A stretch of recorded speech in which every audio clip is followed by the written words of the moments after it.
Yo, what's going on, everybody? Welcome back to Six Man Blitz. I'm Jake Lynch. Kyle Long is officially back, signing with the Chiefs, and we're number 69. Nice. 34 plus 35. Shout out Ariana Grande. Song of the week. Nah, look. Hey, but Ronnie White, he goes on Twitter and decides just to get canceled, basically. He had 10 hours to delete a tweet saying that it is impossible for a man to force a woman to give him oral sex. Now, some people just need. Now, I've been canceled before on Twitter, but ever since that day, man, I know to have people proofread my tweets, and some of y'all need that. Roddy White definitely need that, man. He trying to stick up for Deshaun Watson, not doing too good, man. That man got canceled, and he still got it up. He still didn't delete it.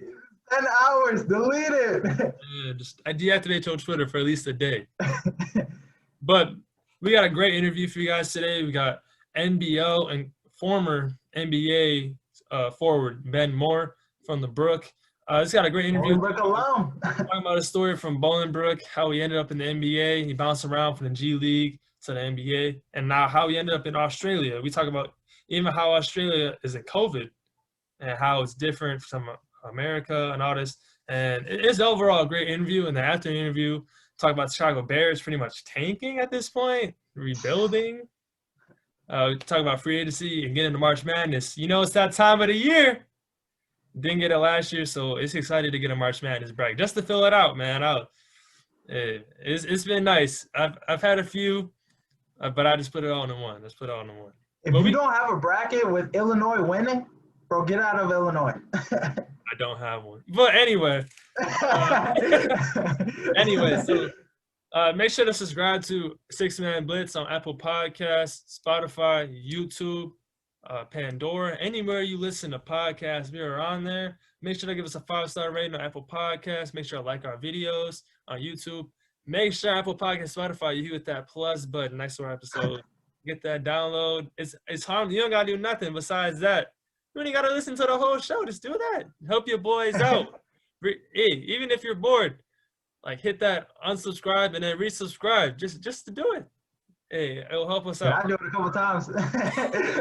Times a day.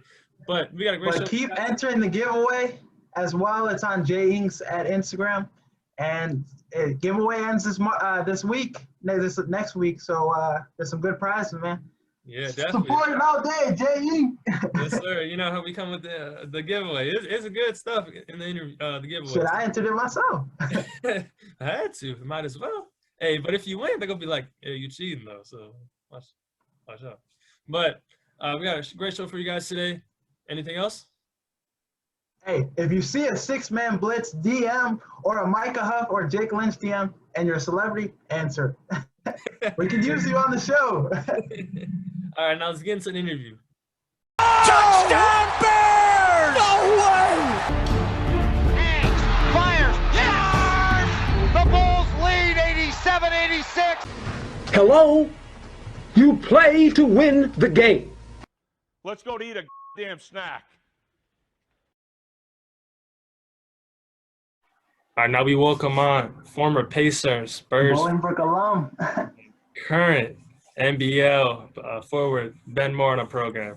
Appreciate you coming on today. How you feeling, man? I'm feeling good, man. Thank you for having me on. How you doing? We doing good, man. We chilling over here. You know, you're a little ahead of us, man. You're 15 hours ahead. Yeah. We chilling over here. Yeah, right. All right, so let's start back with your Bolingbrook days. Coming from Bolingbrook, how does it feel coming from a program like Bolingbrook basketball, getting coached like Rob Brose from like a Bolingbrook, like it's like a powerhouse pretty much in basketball? Exactly. I mean, it's great. It's great to see what Bolingbrook has grown into from where we started, and even the players before us who were really good players, and just see like what it's become as far as basketball goes is amazing. And Coach Brose has done like an amazing job just with the players, with developing them for the next level, and then, you know, with their playing style as well. So I got to give a big kudos to Coach Brose. So I'm really happy to be from Bolingbrook, basically. Yeah, Coach Brose sending off D1 kids every like 2-3 a year now. It's getting a little crazy. Yeah, it's crazy. Yeah, he's a great guy. I'm surprised our football coach, Ivor, never tried to get you to come play some tight end or something. Yeah. Shout out Ivor. He didn't do it, but the football team was always great, always great. So talking about a little more about basketball, you were up for Mr. Illinois, Mr. Basketball for Illinois. How was Yeah. that a little more added pressure for you, or was it like?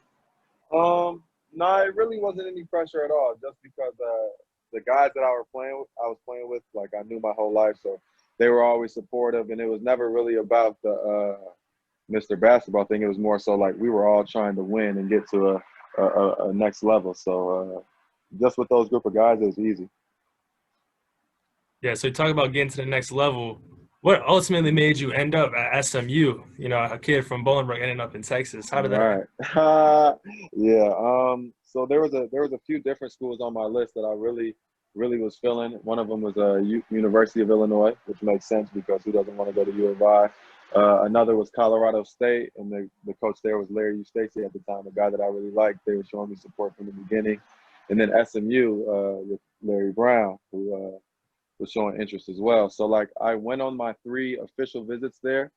And once I went to SMU and kind of talked it over with my parents and, like, just met Coach Brown and kind of knew how he felt about me from the jump, I knew right then and there that I needed to go there. So that's how I ended up there. It was a big shout out to Coach Brown, but he was a big factor in me going there. You know, the academic side was really important as well. So. Yeah, you probably saw that weather and like, yeah, I'm definitely going here. Yeah, that Dallas weather is unbeatable for real, especially compared to the Midwest. State too. Yeah, Colorado State, right. But you talk about Larry Brown. How was it playing under Hall of Fame coach? You have any great Larry Brown stories for us? Yeah, I got nothing. Like, Coach Brown he's got stories for days. Like, he's a legend. Everything that he does is kind of like, dang, I should remember that, or I should write that down, because he's always giving wisdom. So it was amazing playing for him. And luckily, I just talked to him the other day, but he's one of those coaches that's going to support you throughout life, not just your basketball career. And he's going to keep talking with you. He's going to keep doing what he can, doing whatever he can really to help you. So he's one of those people that you really want in your corner at all times, and I love him to death. So it was amazing playing for him. No, yeah, it's definitely good to have some coaches like that. But hey, it's March now, so that can mean one thing: March Madness. You made a run in the March. Not you had an appearance in the March Madness tournament. Yeah. In the March Madness, like, how would you describe it being in it? It's insane because both of the times that I went to the tournament, it came down to like one of those last shot type of plays. Literally both the games. So like, you feel the March Madness, like you feel the buildup. You feel like once you're there, once you're in there, you feel the different kind of energy that comes with it. So it's crazy. It's just a crazy time. Anything can happen. One game elimination tournament is always going to be crazy. Yeah, it's definitely one of the hardest like sports just to win it all, because a lot of people sleep on it too. Exactly. Yeah, for real. Like, one wrong thing, like you just said, so anything can happen. Cinderella's happening, you know. So exactly. Moving more towards your career after SMU, how was it like the draft process? You went undrafted, but did that really like mess with your mind a little going in? No, absolutely not. Really, I had no expectations going into that draft process. It was more so like, if I could get my foot in the door or something of that nature somewhere, then I'll be good, because I know the work's going to show, and I know I could play at a certain level. So it was never really a thing I was worried about. I think I was hooping, like, during the draft. I was hooping with my homies, like Aurelio, who else? But I was just hooping with my homies. I wasn't necessarily having a draft party or watching it or anything like that. I was just waiting. And then afterwards, I got a couple calls from my agents about different places I could go. So I knew, like, I was going to be good regardless, as long as I could get my foot in the door. yeah, so you start off playing with the Pacers, and then you were going back from the Pacers and Mad Ants back and forth. How would you describe that G League experience for people that don't really understand that experience? It's definitely a grind. Like, it's good. It's always great because there's great people in the G League. So you're around great people constantly, but it's definitely a grind, like, with the different travel areas and where you're playing. Sometimes you might have to do a back-to-back but the flight of the second game is literally on the same day. So, like, since it's an NBA-esque schedule, but it's not NBA travel, that part makes it difficult. But other than that, it's dope. It's a good league to just play in. Like, there's great competitors, great guys from different universities there, so it's dope. Yeah, it does look very competitive. But what was your first welcome to the league moment? Welcome to the league moment. That's a great question. Welcome to the league moment.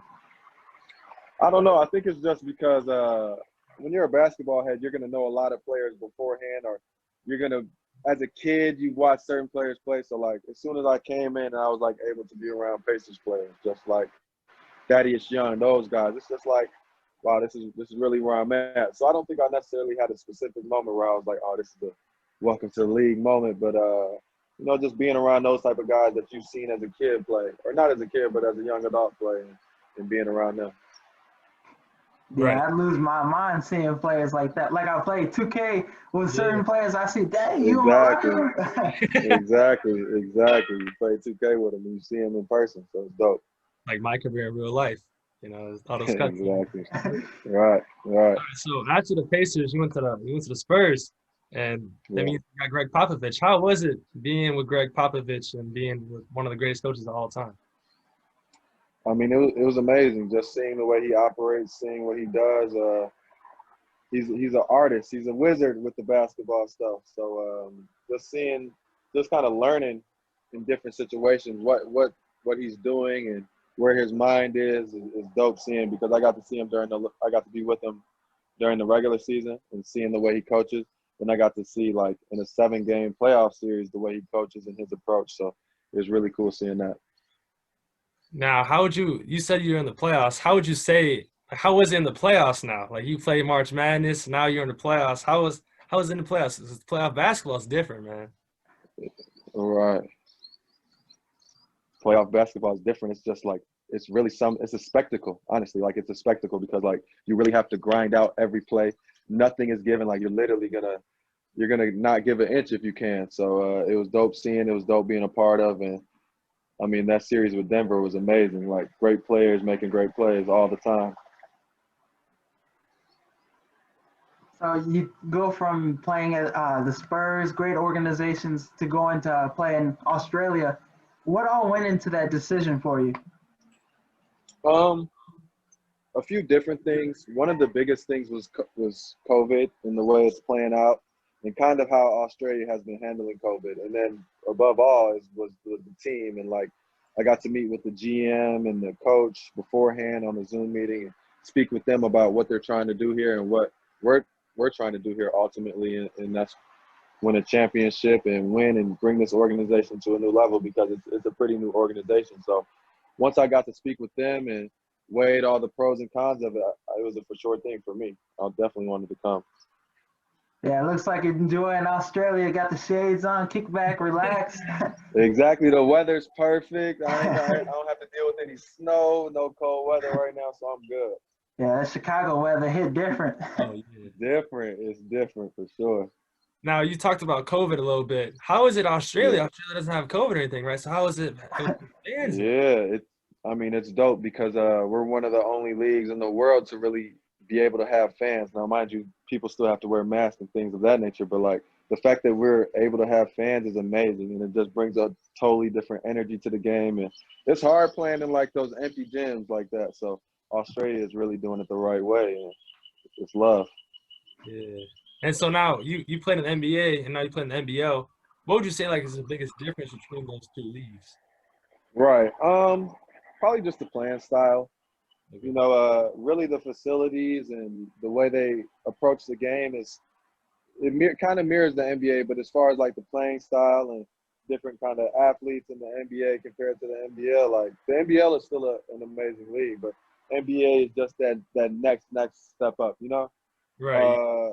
The 12-minute quarters, that's a little additive. And then, of course, like, defensive 3 seconds, different things like that, because the NBL's rules are FIBA rules. So, like, they're a little more similar to the college game versus the NBA game. During your career, you played, like, at SMU. You played with some great teammates. one name I know off the top of my head is Shake Milton. No, I'm a Sixers Money. fan, so I know some players. But who is your favorite teammate of all time? I know it's a hard question. Shout out to Money Milton. You said Shake. That's my guy. That's Money Milton right there. I would have to say, now I had like a bunch of great SMU teammates. Like really, we all liked each other and we all had a camaraderie. Like shout out to Yannick. Shout out to Yannick. Yeah, Ben Amelagu, Shake, Jure, everybody, Nick. There's a bunch of teammates that I could really name to be like my closest teammates. But since he was my roommate of all 4 years, he's from the crib. I got to say Sterling Brown, you know, a dude who's from Maywood, like just my guy. Like we came in together, we finished it together, we won everything together, lost everything together, and someone that you always want to go to battle with. So that's Beezy, my guy. Roommate connections, man. They put you together. Exactly. That's your guy. Exactly. Like that 2K orange juice, like the orange juice active. Right. All right, so now for the NBL, you guys are still in season. You know, you had the other day. It was like 17 and like 7, something like that. Buckets out here. So, you guys gonna win it all this year? What's happening this year? Like, is it? Yeah, like that's got to be the approach. Like from the jump, that's got to be the approach. You got to expect to win it all. You got to kind of manifest it by speaking it into existence. But you know, that's definitely something we want to do. And we're one of those teams that really have a lot of talented guys. Like the whole roster is talented. We all bring something to the table, so we're a deep team, and I think we'll be able to make a playoff run as long as we stay focused and lock in. Yeah, you know, we go be supporting you over here at Six Man Blitz. Yes, sir. Appreciate that. Thank you. Sure. All right, so for the last part of the interview, we're going to do rapid fire questions. So now we go hit you with some rapid fire questions. You ready? Mm-hmm. Yep. All right, the first one is, who was your favorite hooper growing up? Paul Pierce. Easy. Ooh, True. True. All right, what was your favorite basketball movie? It's a tough one, though.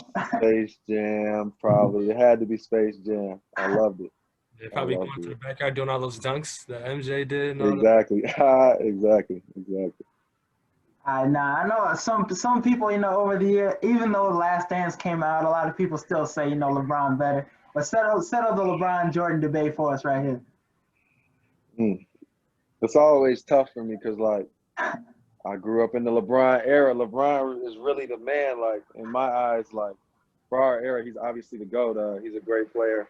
But it's hard to knock what Michael Jordan did, and he's just like this majestic figure. So you got to say Mike. All right, at least I got to say Mike. For right now, LeBron still has a chance to take it over.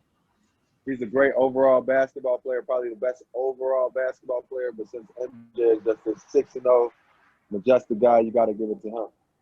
Yeah, you from Chicago too. Can't say nothing else. There you go. All right. All right, so now, who is the best player you played against? I played against a lot of good players, honestly. One that comes to mind was, or that was harder to guard, like Victor Oladipo. He's really hard. He's really quick with the basketball. He's a great player. Lance Stevenson. He's a tough cover. Like really, you feel me? He really got a shake and bake to his game. So that's a tough cover. I mean, honestly, when you're playing professionally, there's so many different guys that you play against, and they're all so good. It's kind of hard to just pick one or two out because, you know, once you're in the professional game, everybody's talented. Right. Yeah, no doubt. So with sports, it's all about getting in that mode. Who is your favorite rapper right now? My favorite rapper right now. That's always a loaded question. So I'm out here with my guy Keith Sykes, and we be listening to a lot of Lil Durk. So lately we've been listening to a lot of Durk. So I guess I would have to say he's my favorite right now. But you know, there's so many different rappers that I listen to. It's love, but I've been playing Durk lately. Can't go wrong with Voice of the Streets. Can't do it. All right. Sure. Who is one player in the NBA right now you think your game is similar to? That's a great question. Think about that. That's a good question. It's hard to say, it's hard to say. But, really, when you're trying to mirror yourself after somebody's game or you're trying to, emulate emulate some players in a sense, you got to think of, guys that do it on both ends. So, Kawhi is one of those guys that tries to do it on both ends, whether it's guarding the best player or making defensive plays, things of that nature. So, I don't think I could pick somebody specific because my game is me. But I could say, watching different players, you want to take different things from their games. Right. Yeah, that makes sense. Yeah. Now, we talked a little about March Madness. What team you rocking with in the tourney this year? That's tough. I really can only support my guys at SMU. So, it's tough for me to support anybody else. When it comes to the college basketball, I'm always locked in to SMU with my guys. And, it's a messed up. The COVID just really messed up the year, so people weren't able to play certain games or play out in different scenarios. So it's disappointing seeing seniors and stuff like that not being able to really enjoy their senior year. They can enjoy it, but not the way it's meant to be, you know? Right. Yeah. All right. So if you could have dinner with anybody, with three people dead or alive, who you taking? We've had Three some people interesting dead or answers alive. for this one. Wow. 3 people dead or alive. Wow. I'm gonna go. Wait, is this all at the same dinner table? Or are we just saying all 3 people? All at the table, same table. All right. We're gonna go Malcolm X. Dang, we're gonna go Malcolm X. Yeah. We're gonna go Bob Marley. Okay. Dang. 3 people that are alive. Then we gotta go. I gotta have my parents with me, even though it's not one person. I gotta have my parents by my side. We're gonna be at the table, Malcolm X, Bob Marley, having a nice little convo, learning some things. That's acceptable. You know. He's not the first person to say Malcolm X too. Jake had said it the last one too. Yeah, that's definitely someone you would love to have a conversation with, pick his brain. Right. Yeah. Hey, Jake, you gonna hit him with the Cars one? Your favorite question? All right, man. All right. So we always finish with the same question every time. In the movie Cars, do they have life insurance or car insurance? You said what? In the movie Cars, do they have life insurance or car insurance? That's a great question. Yeah, life insurance. There you go. That's right. Hey, everybody got life insurance so far. So there's only one person that car insurance. So you with everybody. That's cool. That's cool. All right. So that's all we got for you. Appreciate you again for coming on. You know we gonna be keeping up with you in the NBL, man. Go make that, championship run. You know. Sir. Exactly. Thank you very much for having me, man. Keep doing y'all thing. I appreciate it. Thank you. All right, now we're back. I know you missed us again. You know, you're always missing us. But I hope you guys liked the interview with Ben Moore. We got some great content for you guys moving forward. We got some more interviews lined up. Hey, if you guys know anybody in the sports world that we can interview, just hit us up. Help us out. Just help us out, man. You know, we always trying to get those interviews. Hope you guys enjoyed our first basketball guest. Hopefully some more basketball guests on the way. A lot of Bolingbrook guys, but that's what we got so far. So that's what we're rolling with. All right, now let's get into the sports talk real quick. Let's start off with the Chicago Bears. I feel like that's the only way to start. First, Andy Dalton signs with us. Now we're releasing Kyle Fuller. Man, what the hell are we doing? It's hard to be a Bears fan. This is the first time I've seen a GM and a coach that their jobs are on the line and they tank him. Like, what is going on? This is a season to prove you deserve to still be in that spot. But now let's get the red rifle, as they call him, the ginger. But, hey, there are some rumors and some good news, you know, for Bears fans out there. There are some rumors. Kenny Galladay met with the Bears today. So, I mean, maybe. Hey, I don't like how you disrespecting gingers like that. You know I like my gingers, man. You know what I'm saying? But anyway. St. Patrick's Day, too. Hey, I just don't understand how we signed Andy Dalton for $10 million.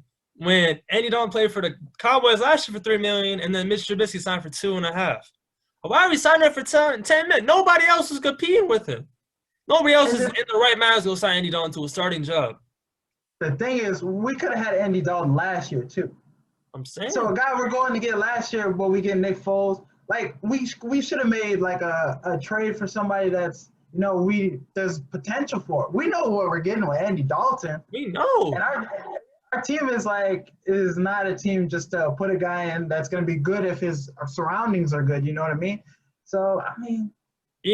That's what I'm saying. If David Montgomery plays like he did at the end of last year, we got a good back. Yeah. We got a good rushing attack. But it's like we can't rely on Andy Dalton to win us games.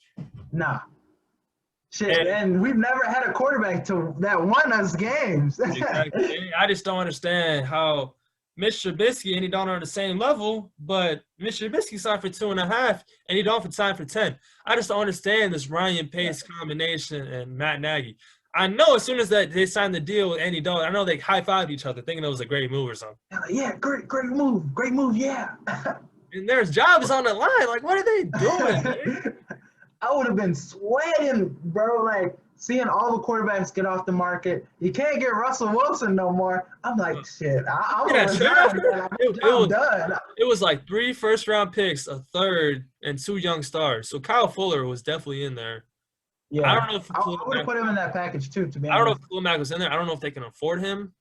But I was like, damn, that's a lot of capital. If I was Seahawks, I think I might have taken that. Yeah. Well, I mean, because, like, obviously, since the deal didn't go through, they obviously didn't give him a good enough offer. They obviously weren't, you know what I mean? So, but, shit. Like we said a couple shows ago, man, you said offer them the bean, the Cubs, everything. Got to get this is the first time you get a quarterback in franchise history. That's what I'm saying. Just like Andy Dalton. I'm not going to hit on Andy Dalton. But it's just like, the reaction when we signed him, it's like, come on, man. Like, you serious? This is it? Jay Cutler is still the best quarterback in Bears history. It's just like, are people going to show up on Sundays and show Soldier Field anymore? You're not putting people in seats this offseason. That's all I'm going to say. And now they releasing Kyle Fuller. It's like, man. Yeah, just to make room for that Andy Dalton contract. Like you could have signed him for, like, minimum. I'd like, who else is trying to get Andy Dalton? Like, I didn't hear anybody meeting with them. I didn't hear none of that. He wasn't meeting with anybody. That's the thing. They was acting like, oh, we got to give him this $10 million before he signs with somebody else. They just showed him the money. He was like, $10 million? Yeah, that's like that. Hung up the phone on the way to Chicago. You didn't have to say that twice. He was already on his way. All right, man, let's get off that Bears talk before it turns into something crazy, because we might look at our phone and see some other crazy mood happen for the Bears. Who knows at this point? I don't know how Ryan Pace still has a job at this point. I don't know either, man. Ryan Pace, can you call me, though? I'll play quarterback for the Bears. I mean, shit, turn it to franchise mode. Just start trading. Yeah, start trading people, yeah. All right, now it's the best week in sports, in my opinion. Oh, it's one of them. March Madness begins. We just saw Joseph Yesufu drop 21 points, dunking on people, and Drake beating Wichita State by 1. Shockers. So I'm excited, man. We didn't have this last year, so I'm excited to bring it back. And now let's start off with March Madness. What game are you most excited to see in the round of 64? I think Wisconsin, North Carolina is going to be a really good game. That's what I'm looking forward to the most. But shoot, that game's tit for tat. When I was filling out my bracket, I'm like, I filled it out 4 different times with Wisconsin winning 1, Wisconsin winning another, and then North Carolina, flipped it, 2 and 2, So, but I don't know who you got in that game. I got UNC. I'm a Tar Heel fan, man. So I'm going UNC, man. I'm most excited for the Maryland UConn game, because UConn with James Bouknight healthy, I think they only have 1 loss with him healthy. So that's a good sign to have. And he's like whenever you have a good guard at UConn, you compare him to Kemba Walker. You compare him to Baz Napier. It's just one of those things that, if you get a big big man in the Big Ten, you go compare him to Frank Kaminsky. Like Luka Garza, that's who he's compared to, Frank Kaminsky. It's just one of those things that kind of just happens. So I'm excited for that game. Maryland plays great defense. UConn has great pace. Got Book Knight back. And UConn is actually one of my Final Four teams. But we'll get into that later. So now, who's like one of your biggest sleepers in this tournament? I'm going to go Georgia Tech and Colorado. Nah. How is Colorado? They're a 5 seed. How are they a sleeper? Hey, man. I mean, but who has them going far, though? Think about it. Okay. They're a little high ranked, but I like they're a good shooting team, and I think they can go far. But if I'm putting money on it, don't tell the SCA. But hey, I'm not gonna put them in Final Four, Final Elite Eight, kind of level. But I can see them, getting a couple of upsets. Now I like your Georgia Tech one, but now with COVID, their best player, ACC Player of the Year, didn't travel with the team. So I would have liked the Georgia Tech pick. But now with me knowing that information, I'm like, nah, man, nah. But I got Winthrop from the Big South. They're 26 and 1. I got them going to the Sweet 16. I got LSU. I know they're 8 or 9 seed. I got them actually beat Michigan in the round of 32. Michigan don't have levers, so I don't think it's the same team. And LSU's got great tempo, great pace. They score a lot of points. I think LSU can go to the Sweet 16 this year. They've been up and down this whole year, and I think they can turn it around. Now, what is the team, not a sleeper, teams you aren't sold on, the fraud term, we'll go say?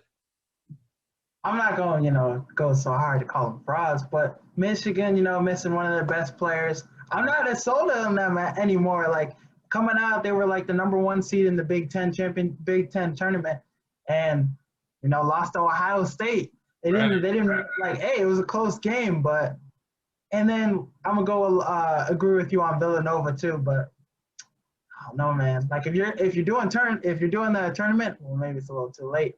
Don't take Michigan far. Villanova, that's interesting because they were good, Big East and everything, and then Connor Gillespie got hurt, and then the other best player got hurt. So it's hard to win. 2 best players hurt. I know Jay Wright's a great coach. This is a take that not a lot of people have been saying, but I've never been a big Virginia fan. I don't like Virginia. I hate watching Virginia basketball. I refuse to watch Virginia basketball. The most boring team all the time. They play great defense, but they don't score. Defensive team. They don't score at all. They average like 60 points per game, probably under that at this point. And I think Ohio is going to run them out the gym. Ohio played great versus Illinois. They almost beat Illinois. I know that was like November, but Ohio's got better throughout the year. Yeah, a lot of people have Ohio as their sleepers. Yeah. Look at that. All right, now what's your Final Four, man? All right. There can be a Final Four without Shaka Smart with hair in Texas. Hey, like you said the other day, Texas Shaka Smart is different, man. Gonzaga, Baylor, and Illinois. That's my Final Four. Like when I made like 6 different brackets. It's hard for me not to have Gonzaga or Illinois in the Final Four. Same. I got Oklahoma State upsetting Illinois though. But hey, my Final Four, Gonzaga. Jay Cunningham. Okay, my Final Four, Gonzaga. Number 7, UConn. Number 3, Arkansas on the Must Bus. And number 3, like I said, the whole year I called it from the beginning, West Virginia. I can't hop off this train. They begin hotter and hotter. They play great competition. Bob Huggins play anybody, anywhere. So I got to go West Virginia here. And my honorable mention, my dad picked Georgia Tech in the Final Four. I mean, no, he picked Georgetown in the Final Four. He don't really watch college basketball, but I feel like I got to throw it out there, man. Patrick Ewing making a big run. Don't let it. If they play at Madison Square Garden, Patrick Ewing getting tossed out. He not getting past the security detector. They go like, hey, where's your ID? He's like, you not know who I am?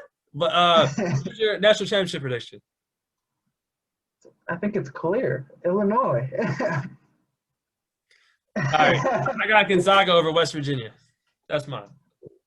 But that is no.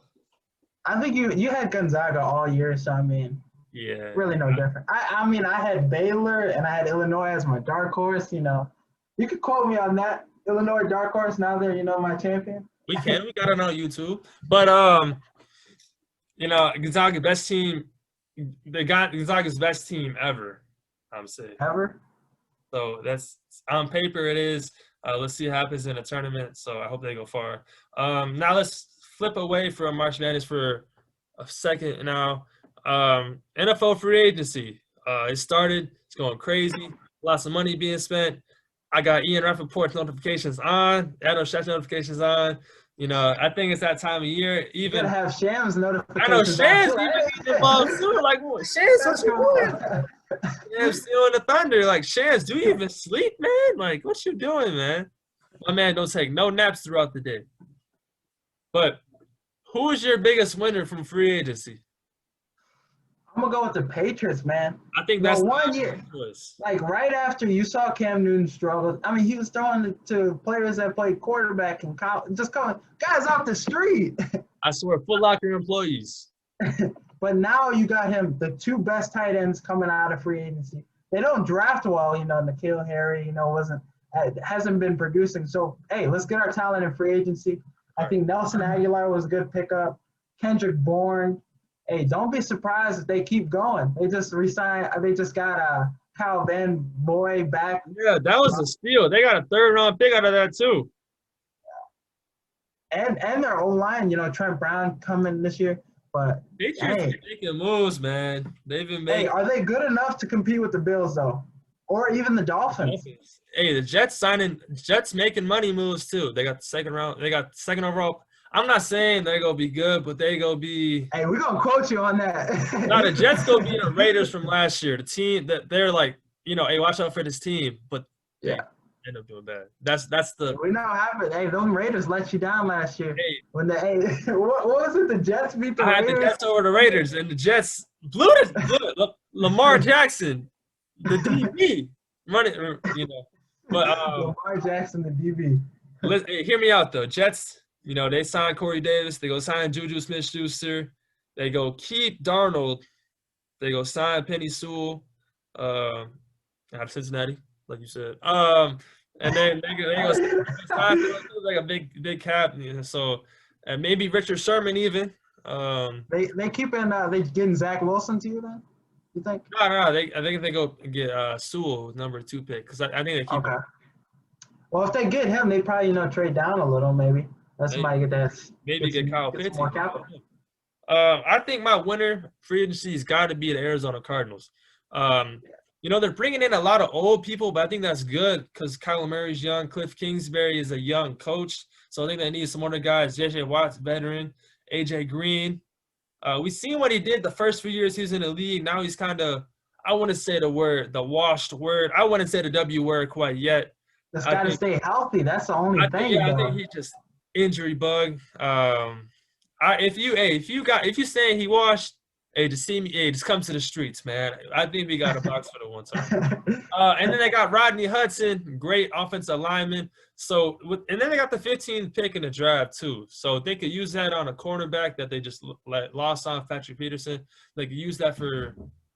I mean, even Surtain from the Alabama, maybe Patrick Surtain, maybe even J.C. Horn out of South Carolina, or maybe even Greg Newsome out of Northwestern. So they got some good options right there. Maybe even trade down, get some more draft capital. Maybe even trade up, maybe make a splash. You know, Cliff Kingsbury. Remember last draft when he was sitting? Remember the room he had? The man, a straight pimp, man. But we already know who your biggest loser is going to be in this. So who's probably your second biggest loser? I'm gonna go with the Raiders. What are they? They traded 3 starting O-linemen away already. Like in the Raiders before, you think of their O-line, they had some great pieces and stuff. Gabe Jackson, Rodney Hudson. They trading these guys away for like a 7th-round pick, 3rd-round pick. Like they traded them for a ham sandwich. Say it how it is. I'm thinking, why isn't Ryan Pace on the phone? You seen the O-line we had last year. I'll be happy to trade Rodney Hudson for a 6th-round pick. You over here getting gingers and shit. Hey, chill. But I think the biggest loser would probably be the Seattle Seahawks. They lost 3 starters to the just to Jacksonville Jaguars. And Philip Dorsett, Shaquille Griffin, Carlos Hyde, and they're probably going to lose Chris Carson too. So this is a big hit for the Seahawks. I know they've been trading for some old lineman help for Russell Wilson. This is good, but they're losing some core guys that they need, and they got some other free agents too. So time's ticking too. You got a bunch of free agents that are already gone. You got to compete in that division. I mean, the 49ers had the most injuries last year ever. They're gonna be back. Rams got Matthew Stafford. He's gonna be good. Cardinals been looking good too. My winner of free agency, so they might be the worst team in that division. Hey, that Matthew Stafford though, that's funny that you mentioned it. You saw Michael Brockers was saying how Matthew Stafford is a level up, and then let's get traded to Detroit. That's like, what are the odds? What are the odds, man? All right, now let's shift into NBA real quick. The Charlotte Hornets, stand up, Charlotte! All right, now they're the fifth seed in the East. Can LaMelo Ball and the company make some damage, make some noise in the East, or are they still a few years away? Like, it's interesting. Like, who would have came into this year and thought the Knicks, the Hornets, and the Hawks would be in the playoff hunt? What the? And the Bulls too. Hey, Patrick Williams, gotta make that reference. We're gonna keep saying it till they come on the show. Man, that's the dream guest number one, Patrick Williams. But the Hornets, like, if they're in rumor to try and get Drummond too. But if they get one more piece, like, jeez. They got Devontae Graham, Malik Monk, Miles Bridges just off the bench, and then you got Rozier, who's having a career year. Hayward, he's proven why, like, the Celtics are missing that kind of piece. But he's averaging 21 this year. And then LaMelo Ball, Rookie of the Year, man. Rookie of the Year. But do you think – all right, so free agency, they were talking about bringing in Lonzo Ball. Do you think he would ruin that chemistry they got in Charlotte? They already have so many point guards. Like, sheesh. You think he would ruin? I don't know, because, like, he's not really a guy that needs to score. So, he's going to, like, move the ball around. So, I think it wouldn't ruin it. I think, it helped give other guys more opportunities to get more points and stuff. So, I don't know. But if you bring Lonzo, you need to bring Jello. That man done, man. R.I.P. that boy Jello. He ain't dead, but his career dead, man. R.I.P. that man. I think the Charlottes are a great team, great example of if you draft right, if you sign well free agents, it's gonna be good. Hey, Cowboys, take notes, all right? Hey, a lot of people are talking down on Michael Jordan about being the worst GM in the NBA, right? Hey, but look what he's doing now. They shining. And they got some cool uniforms too. Yeah, that color is nice. Yeah, I mean, nothing nice. Nothing nicer than some Air Jordan 5 grapes. True. Those are nice colorways. I know. Now, what's your closing remark, man? Let's get into that. Damn, what a week Deshaun Watson is having right now. First, he's on a team, he's stuck in, and now the third person has come out, like a masseuse, right? Has come out and said that she was sexually assaulted by Deshaun Watson. And now the number one priority is getting justice for the victim. But dang, Deshaun Watson, man. Hey, don't let your homies tweet on Twitter no more. Go ahead, just take a break from social media. Man, when I saw that first Deshaun Watson thing, I kind of read into it, and I was like, man, I think this is a little fake. Because the lawyer went to Deshaun Watson's team and was like, all right, we'll take $10 million, and we won't say anything. If that's the first thing you say to a team, it's probably not. Yeah. But now since the third one came out. 3. I like Deshaun Watson, so I'm not gonna say nothing to get canceled like Roddy White. That's all I'm gonna say. You gonna catch me getting canceled, man. Yeah, it's like number one priority is having justice for the girl, Right. So, but you gotta take this serious, though. Gotta take it serious, yeah. NFL to start an investigation, so hopefully they figure it out. Hey, Deshaun Watson, if you're watching this, bro, come on, 6-man Blitz, we'll clear your name. He ain't watching this. Anyway, so Stephen A. Smith's burner account is having the meeting madness. This is the real bracket we watching. The voting's having a bad day. Hey, those memes are funny. Stephen A. Smith burner account. It's up to like 500K now. He did a good job with this account since quarantine. I mean, I salute him. It's crazy, man, what he's done. But this actually shows you this is March. Yeah. What you got for close? What you got for song of the week? I might have had this one last week or the week before too, but this is a jam. Bruno Mars. Open. What's the song called? Open the door. Leave the door closed. Leave the door open. Leave the door You open. get the picture. But that song didn't get the love it deserved. If you watch the Grammys like me, you know, that performance was one of the greatest there. Besides Lil Baby's, you know, he did his thing. All right, so that's all we got for you guys today. Hope you guys like the interview. Hope you guys keep enjoying what we're putting out for you guys. If you guys leave 5-star rating on Apple Podcasts, subscribe, Apple Podcasts, Spotify, YouTube. We're at 70 subscribers on YouTube right now. Definitely gonna do another giveaway when it hits 100. Probably be a gift card or something. Give back to you guys for doing good for us. Next week though, I'm not gonna say much, but row the boat, baby. That's all we gonna say. Yes, sir. Row the boat, man. PJ Fleck, crew. Got some players coming on. But that's all we got for you guys today. Just keep following us on social media. Keep subscribing to us. Keep telling your friends. Help your boys out. But you got anything else to say for the people? Like I said before, you get that DM, man. Check your messages right after the show, man. Because you might have a DM from us already. We already DM'd like 1 million people already. Yeah, come on the show. That's all we got. Appreciate you guys supporting us. And we'll see you guys next week. Peace. Yes, sir.